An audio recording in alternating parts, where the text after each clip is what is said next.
Halo Sobat Senior dimanapun Anda berada. Senang sekali saya dapat menemui saudara-saudara kembali.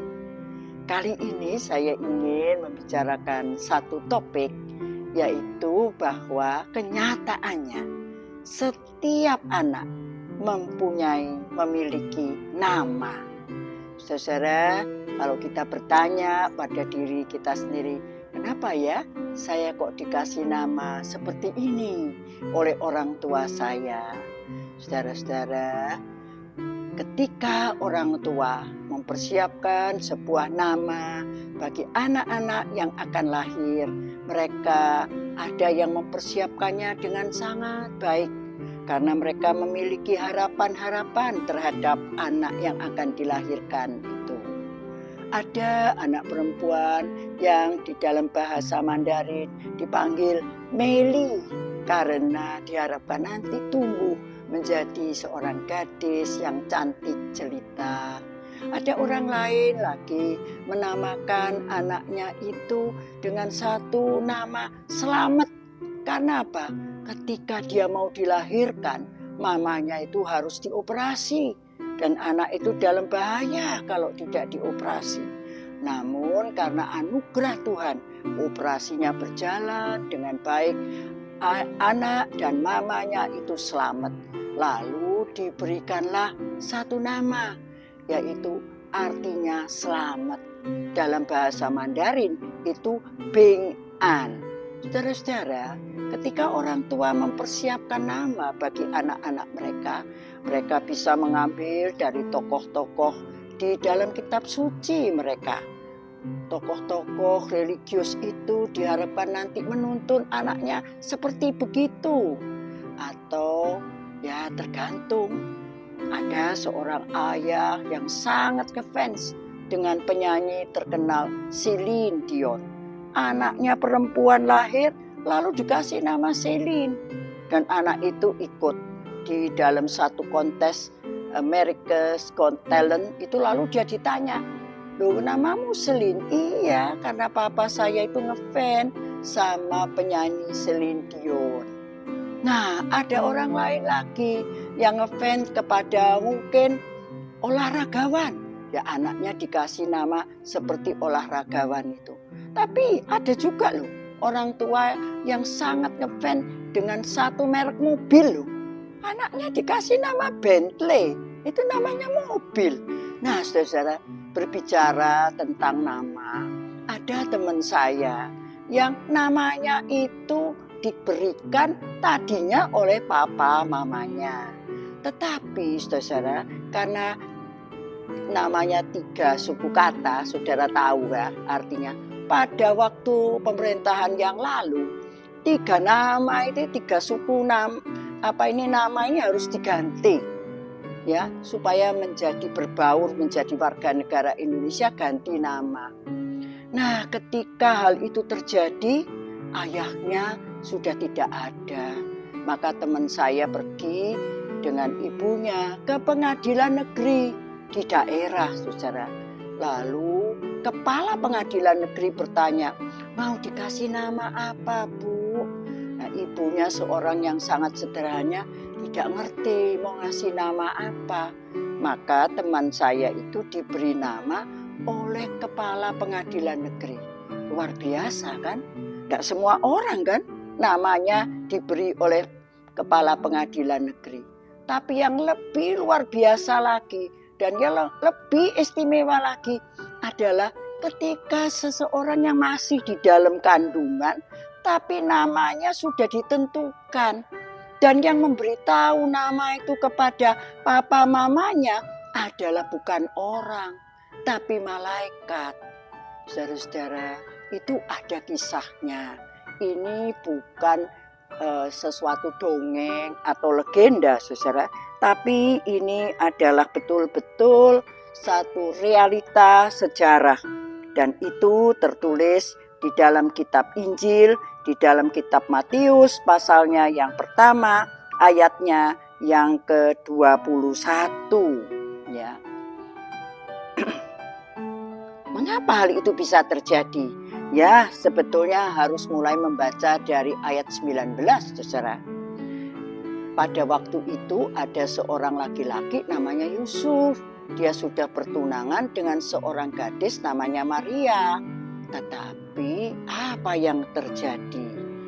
Ya, saudara, kelahiran Yesus Kristus adalah seperti berikut. Pada waktu Maria ibunya bertunangan dengan Yusuf, ternyata Maria mengandung dari Roh Kudus sebelum mereka hidup sebagai suami istri.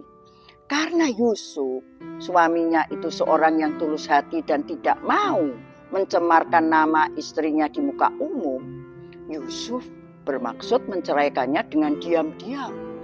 Tetapi ketika Yusuf mempertimbangkan maksud itu, malaikat Tuhan nampak kepadanya dalam mimpi dan berkata, "Yusuf, anak Daud, janganlah engkau takut mengambil Maria sebagai istrimu, dan anak yang di dalam kandungannya adalah dari Roh Kudus.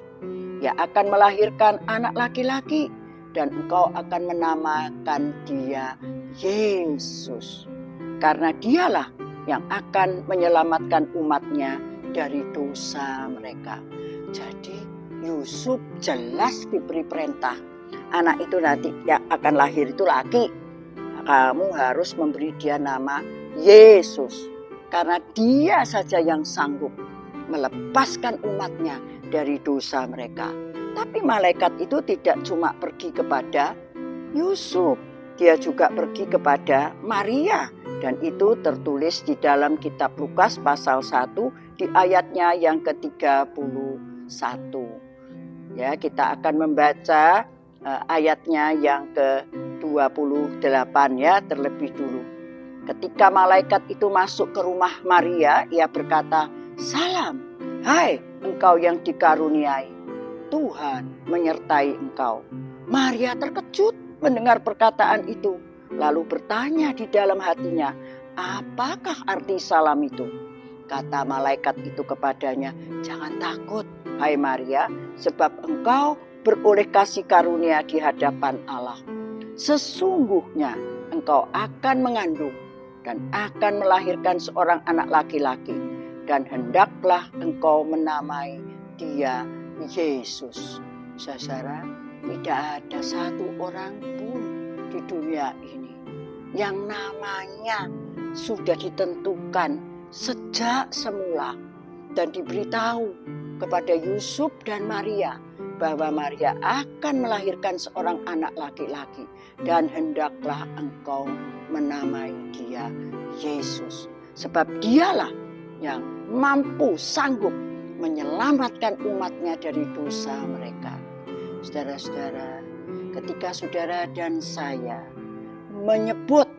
menyerukan nama Yesus, saudara dan saya itu sebetulnya berseru kepada siapa? Saudara dan saya ketika menyebut nama Yesus, saudara dan saya itu berseru kepada seorang penasehat ajaib, seorang Bapa yang kekal, Allah yang perkasa, Raja damai. Itu semua ada pada nama Yesus. Sehingga ketika kita menjalani kehidupan kita di dunia ini, dan semakin kita tua, kita mungkin semakin lemah, mungkin kita sering menyebut nama Yesus. Ingatlah bahwa saudara tidak dibiarkan berseru tanpa dijawab oleh Yesus. Yesus mendengar seruan Anda. Ketika Anda menyebut berseru, "Yesus, tolonglah saya," Anda pasti ditolong oleh Yesus. Ketika saudara kekurangan hikmat untuk menentukan mengambil keputusan, dan saudara berkata, "Yesus, engkau penasehat ajaib, berilah kepadaku kebijaksanaan untuk menentukan yang betul, Tuhan." Dia pasti menuntun saudara. Itu sebabnya saudara, di dalam Filipi pasalnya yang kedua, di dalam kitab Filipi pasal 2 ayatnya yang ke-9 sampai dengan ayatnya yang ke-11, saudara, Alkitab berkata sebagai berikut. "Itulah sebabnya Allah sangat meninggikan dia, Yesus, dan mengaruniakan kepadanya nama di atas segala nama, supaya dalam nama Yesus bertekuk lutut segala yang ada di atas bumi dan yang ada di langit dan yang ada di bawah bumi, dan segala lidah mengaku Yesus Kristus adalah Tuhan, bagi kemuliaan Allah Bapa. Mari saudara, jangan segan untuk mempercayai Yesus dan untuk sungguh-sungguh mengandalkan Dia apabila saudara dan saya di dalam kehidupan ini mengalami sesuatu yang tidak dapat saudara kerjakan sendiri. Yesus sungguh sanggup menyelamatkan kita dari dosa-dosa kita. Mari kita berdoa. Bapa, ingatkanlah kami ketika kami sedang sedih hati, ketika kami tidak tahu harus berbuat apa. Kami berseru di dalam nama-Mu, Yesus, maka Engkau mendengar dan menolong kami. Terima kasih karena Engkau ada bagi kami. Di dalam nama-Mu, nama-Mu yang agung dan mulia, nama di atas segala nama, kami berdoa. Terima kasih Tuhan Yesus. Amin. Saudara-saudara, terima kasih sudah menonton video saya. Sampai bertemu dalam kesempatan lain. Tuhan memberkati saudara-saudara semua. Bye-bye.